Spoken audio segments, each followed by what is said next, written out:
প্রিয় দর্শক, এই বাংলাদেশটাই কি আমরা চেয়েছি?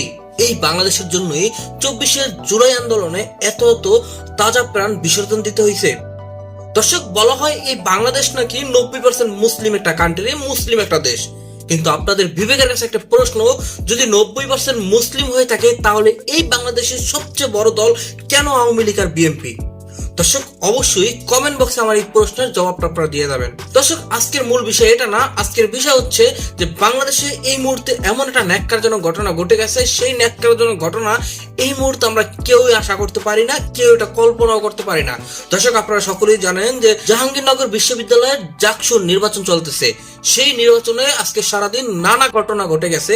দর্শক, সেই ঘটনার মধ্যে সবচেয়ে নিকৃষ্টজনক একটা ঘটনা হচ্ছে যে জাহাঙ্গীরনগর বিশ্ববিদ্যালয় ছাত্র শিবিরের প্যানেল থেকে যে বিবি প্রার্থী, তার স্ত্রী এবং সেই জাহাঙ্গীরনগর বিশ্ববিদ্যালয়ের স্টুডেন্ট, তিনি হিজাব পরে যাওয়ার কারণে তাকে ছাত্র দলের নেতাকর্মীরা, ছাত্র দলের কুলাঙ্গার কিছু উশৃঙ্খল কিছু পোলাপানরা, তারা সেই বিপি প্রার্থীর স্ত্রীকে তারা হেনস্থা করছে এবং অপমান লাঞ্ছিত করছে, গায়ে হাত তুলছে। হাত তোলার পরে তাকে পুলিশে ধরিয়ে দিয়েছে এবং তিনি যখন প্রকাশ্যে সাংবাদিকের সামনে, সকলের সামনে প্রমাণ দিতেছে যে তিনি ওই কলেজের স্টুডেন্ট, ওই বিশ্ববিদ্যালয়ের স্টুডেন্ট, সেটা দেখার পরও এই বাংলাদেশের 24শে জুলাইয়ের পরে কিছু প্রশাসন তারা কিন্তু সেটা কোনো আমলে নেয় না এবং তারা তাকে গ্রেপ্তার করে থানায় নিয়ে গেছে।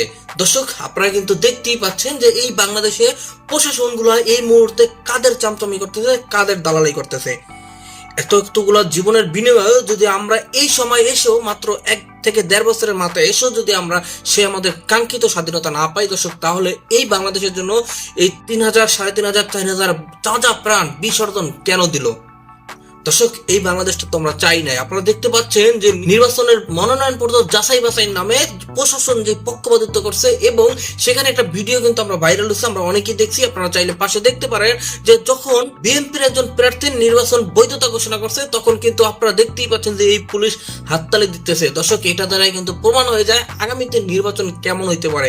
কিন্তু দর্শক, আমরা তো এই দেশ চাই নাই, আমরা এই দেশের জন্য এত তাজা প্রাণ বিসর্জন দেই নাই এবং আমরা রাজপথে আন্দোলন করে শেখ হাসিনার মতো একজন স্বৈরাচারকে বিতাড়িত করি নাই। দর্শক, সব মিলিয়ে আজকে যে ঘটনাটা ঘটে গেছে, সেই ঘটনার তীব্র নিন্দা ও প্রতিবাদ জানিয়ে দর্শক আজকের মতো ভিডিওটা এখানে শেষ করছি। দেখা হবে পরবর্তী অন্য কোনো ভিডিওতে।